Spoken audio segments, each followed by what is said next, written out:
3 years ago, I committed to the British people that I would renegotiate our position in the European Union and hold an in-out referendum. Brexit means Brexit. Let's get Brexit done and let's take back control. The British people have spoken and the answer is we're out.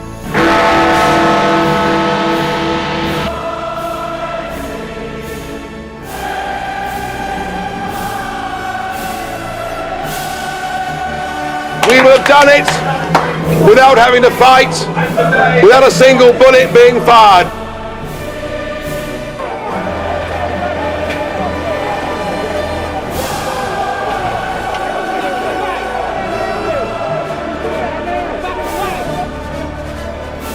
Let June the 23rd go down in our history as our Independence Day.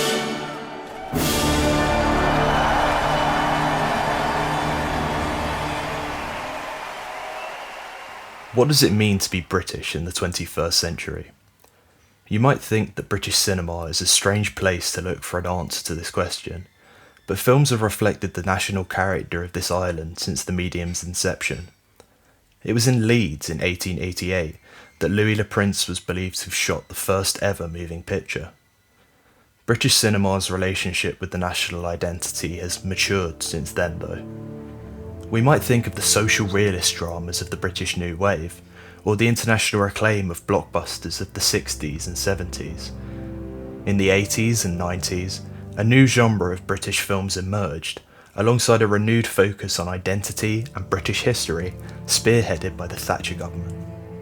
The heritage films sought to reconceptualise Englishness as a cultural export, reviving and recycling past aesthetics, to establish a connection between Britain's place in history and its contemporary national identity. They typically feature an idealised, romanticised view of British history, and generally are in some form an adaptation of classical literature, Jane Austen's and E.M. Forster's. But the version of Englishness they exemplify is one-sided. It's typically a white, middle-class, southern English view of Britain, which is then exported and received, to much acclaim, by international audiences. Heritage films fail to curate a multi-layered, wide-reaching understanding of modern Britain, and therefore failed to explain the divisions that have become prevalent in British society in the last decade. Instead, this role has fallen to the British independent film industry. Popular exported British film, alongside depictions of Britain in other national cinemas, have portrayed modern Britain as a completely urbanised society, with London as the central aesthetic focus. New indie filmmakers, however, have turned towards the rural, moving away from cities and from the fundamentals of British social realist film, established by directors like Ken Loach and Mike Leigh. In providing a wider understanding of the country and its people, these filmmakers have been able to narrate the most divisive event in British politics in the 21st century, Brexit. With locations and narratives primarily in parts of the country which voted to leave the EU, the films I will explore have provided a unique perspective into the lives of marginalised communities whose decisions in the 2016 referendum indicated divisions in perspective across the country and degrees to which people felt their identities and ways of life had been lost. The evocation of the rural landscapes in these films reinforces a connection between man and earth, which is not always harmonious, and which signifies a renegotiation of identity and reality in modern British cinema.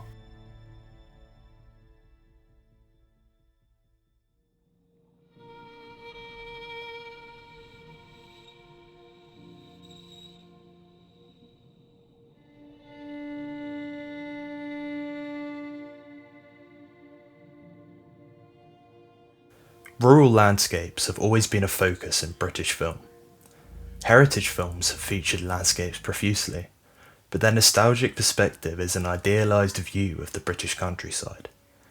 They present their version of the countryside as the true England, relegating the importance of rural spaces to the past.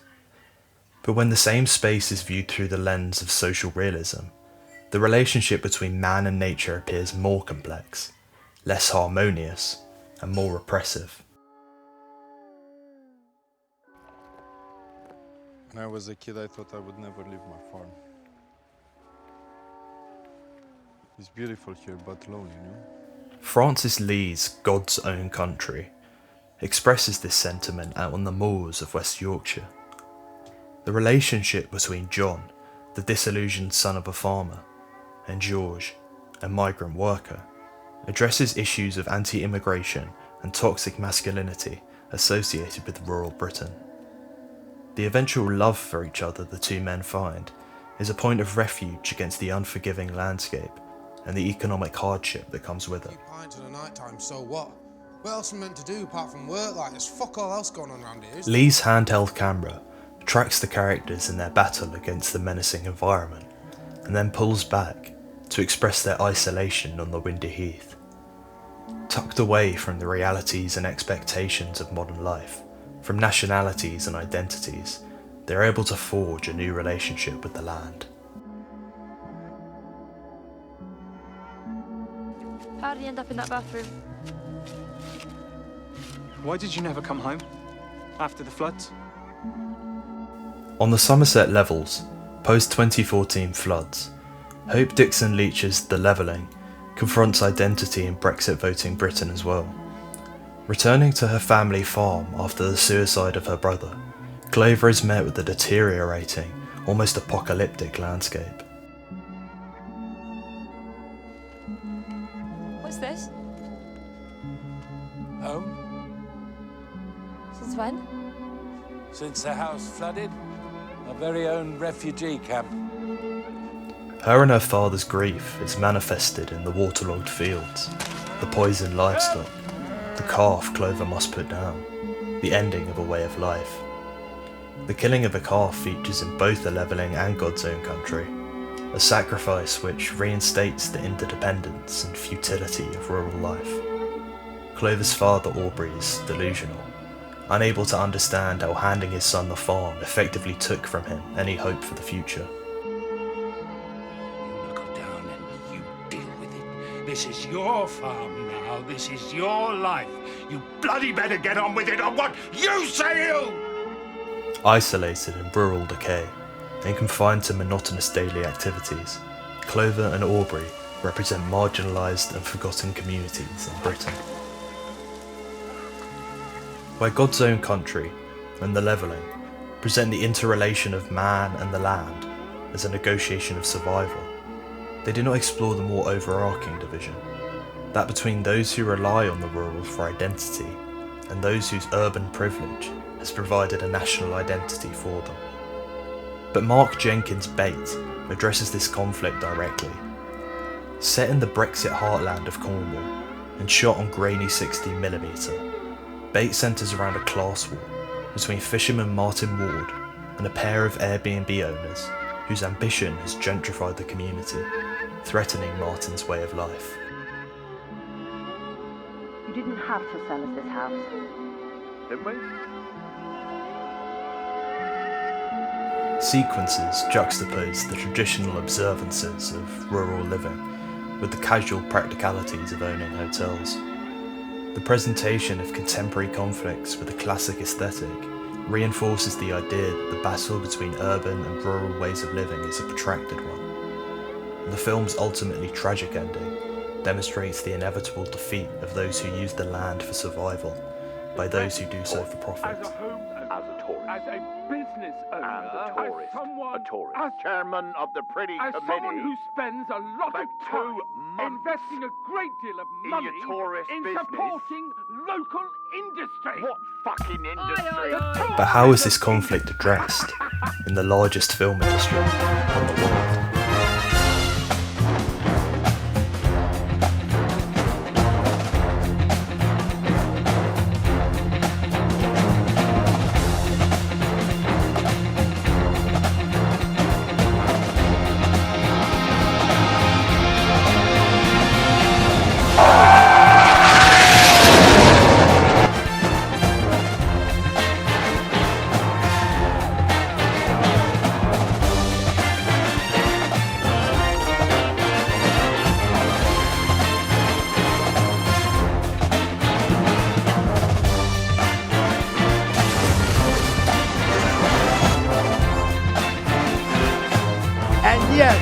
together, we will make America great again.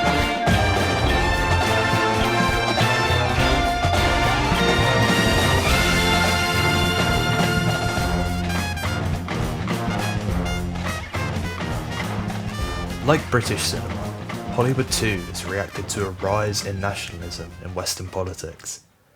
The industry has championed patriotic depictions of America's place in the modern world.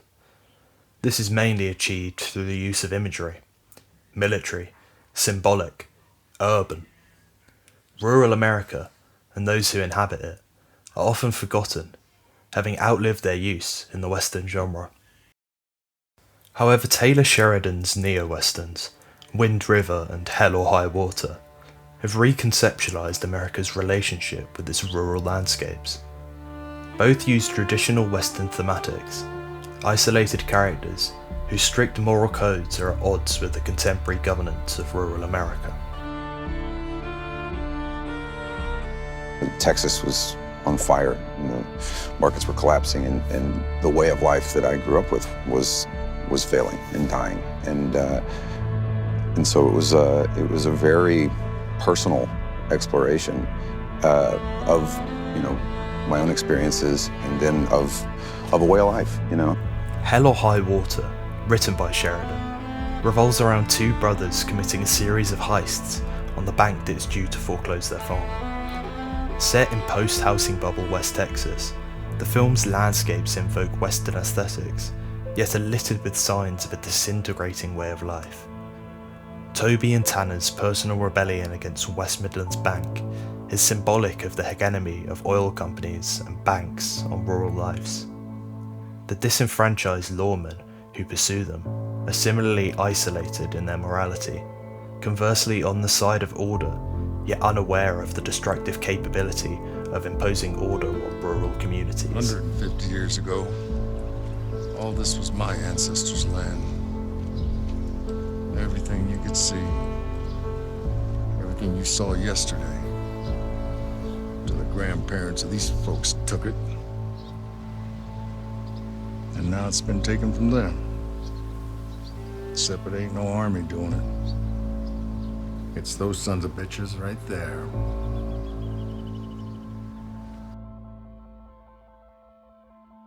The historical and contemporary erasure of rural identities and histories is summarised here by Ranger Alberto, and is a central theme in Sheridan's directorial debut, Wind River. Set on the Wind River Indian Reservation in Wyoming, the film centres on the murder of a native teenager and the subsequent hunt for her killer. Like The Leveling, each frame is saturated by grief, with human figures portrayed starkly against the inhospitable environment. Conventional justice is unobtainable. Both the oil workers on the reservation and the companies they represent are complicit in the respective murder of Natalie and the marginalisation of the native community as a whole. The paint. It's my death face. You're right. How would you know what that is? I don't. I just made it up because no one left to teach her. Hunter Corey Lambert must pursue his own form of justice, influenced by personal loss and classical Western morality. Sheridan's films, like those of Leach, Lee and Jenkin, engage with the conflict between national and personal identities, and therefore establish a transnational discourse surrounding rural landscapes. As elegies for forgotten and dying ways of life, these films directly challenge the processed version of nation and people that British and American mainstream cinema present. But can these films accurately convey a sense of national identity? Who are they there for? Who do they represent?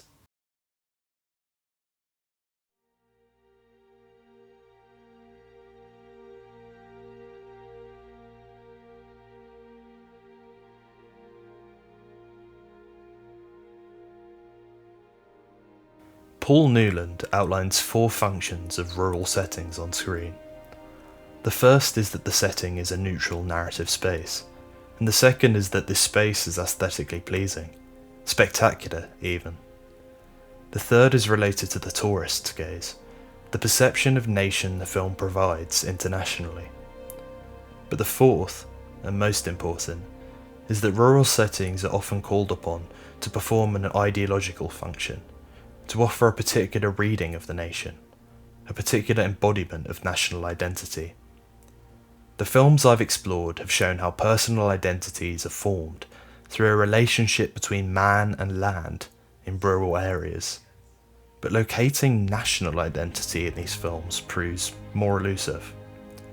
Just as urban films have displaced the rural, heritage films, and mainstream cinema as a whole, have appropriated rural spaces and presented a linear, one-sided, nostalgic representation of national identity.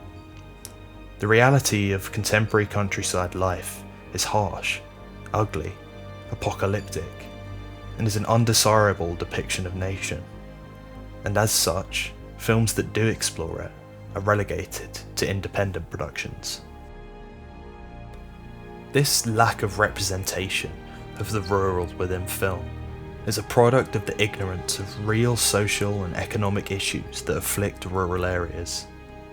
Nationality, for the people in these films, is therefore expressed through dispassion and anger, and this sentiment manifests itself in the voting booth. The election of Donald Trump and the Brexit referendum expressed an ache for change in rural areas. The political slogans of the time, "Take back control" and "Make America Great Again," highlighted a desire to return to a time where rural communities were not forgotten and where they were congruous in the formation of national identity.